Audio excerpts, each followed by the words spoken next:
Hello friends, welcome back. कैसे हो आप सब? आई होप आप सब अच्छे होंगे और आप सबकी पढ़ाई भी अच्छी चल रही होगी।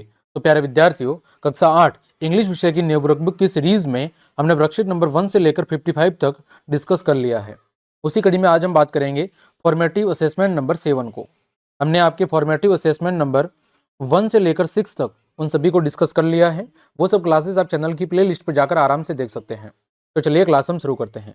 देखें, फर्स्ट क्वेश्चन है tick the odd one out, यानी इन चारों में से जो अलग है वो आपको टिक करना है। ऑड वन आउट का मतलब होता है कि जो अलग है, जो बाकी तीन से क्या है, अलग है, उस पर आपको टिक करना है। देखो, अंडर का मतलब होता है नीचे, ऑन का मतलब होता है ऊपर, बिहाइंड का मतलब होता है के पीछे। ये तीनों क्या है? ये तीनों प्रीपोजिशन है।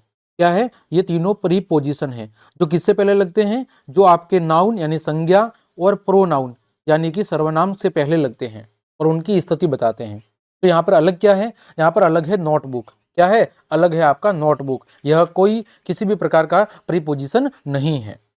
दूसरा बात करें क्वेश्चन की, I am in your bathroom, मैं आपके बाथरूम में रहता हूं या बाथरूम में उपस्थित रहता हूं। I help you clean your teeth, मैं आपके दांतों को साफ करने में मदद करता हूं। वॉट एम आई, मैं क्या हूं? अब सबको पता है दांतों को साफ करने के लिए हम टूथब्रश का उपयोग करते हैं।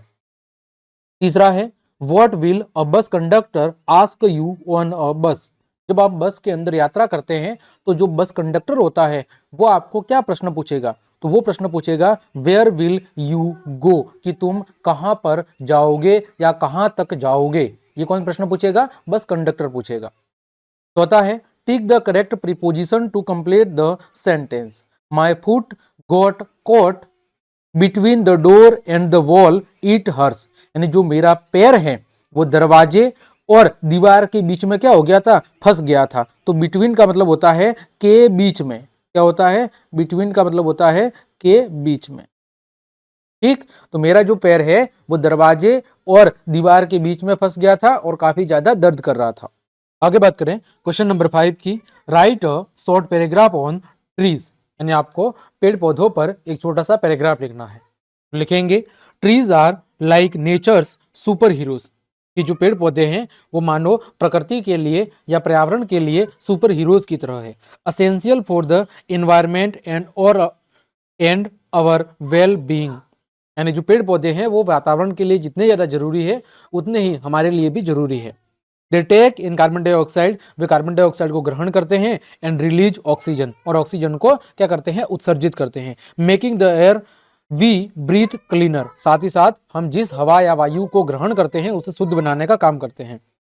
Trees provide habitats for many animals offering shelters and food, साथ ही साथ जो पेड़ पौधे हैं वो जितने ज्यादा मानव के लिए जरूरी है उतने के उतने जानवरों के लिए भी जरूरी है।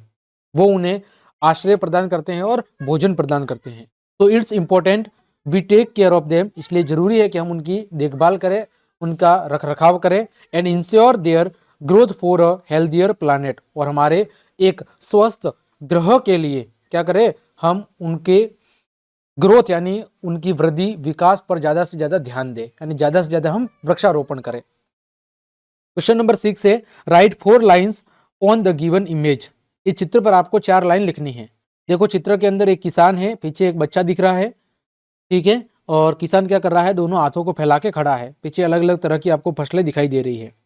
तो village farmers live simple but hard working life, कि जो गांव के किसान होते हैं वो सादा जीवन जीते हैं बट बहुत ही ज्यादा मेहनती जीवन वो जीते हैं। दे ग्रो क्रॉप्स, वे फसल उगाते हैं। That provide food for their families, जो उनके परिवार के लिए। एंड द कम्युनिटी, और समुदाय के लिए क्या उपलब्ध करवाते हैं? वो अनाज उपलब्ध करवाते हैं, भोजन उपलब्ध करवाते हैं। Village farmers are the backbone of the rural economy, और जो ग्रामीण अर्थव्यवस्था है उसके लिए जो गांव के किसान है वो ही सबसे ज्यादा क्या है? मुख्य रीढ़ की हड्डी है। यानी गांव की जो अर्थव्यवस्था है वो इन्हीं ग्रामीण किसानों पर निर्भर करती है। आगे बात करें question number 7, use the following words in your sentences, ठीक है, नीचे दिए गए जो शब्द है इनका आपको अपने वाक्यों के अंदर प्रयोग करके हुए वाक्य लिखना है। देखो, रेन ड्रॉप्स, रेन ड्रॉप्स का मतलब होता है बारिश की बूंदे। तो rain drops are falling softly on the window's pane, कि जो वर्षा की है बूंदे हैं वो धीरे धीरे खिड़की का जो छज्जा होता है उस पर गिर रही है। फिल है roll, the baker prepared a fresh roll for dough for the bread, फिर रिस्ट, रिस्ट का मतलब क्या होता है आपकी कलाई, रिस्ट का मतलब क्या होता है कलाई। तो she wore a beautiful watch on her wrist, उसने अपनी कलाई पर एक बहुत ही सुंदर घड़ी पहन रखी है। स्मेल, स्मेल का मतलब होता है गंध, ठीक है। तो the smell of freshie baked cookies filled the kitchen, कि जो फ्रेश अभी आपके कुकीज बनाए गए हैं उसकी जो सुगंध है वो सारे कमरे के अंदर क्या हो गई है, सारे कमरे के अंदर फैल गई है। 8 नंबर है right the names of the 5 things that you can see around you, किन्हीं भी 5 चीजों के नाम लिखो जो आपको अपने आसपास दिखाई देती हैं। तो जैसे desk, table, book, pen, trees, ये सारी चीजें हमारे आसपास दिखाई देती है।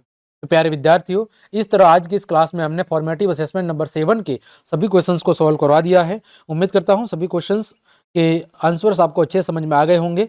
तो क्लास देखने के लिए आप सभी का धन्यवाद। यदि आपको मेरी क्लास और ये मेहनत पसंद आई है तो फिर लाइक, कमेंट, शेयर और सब्सक्राइब जरूर करें। मिलते हैं अगली क्लास में, तब तक के लिए आप सबको जय हिंद, जय भारत।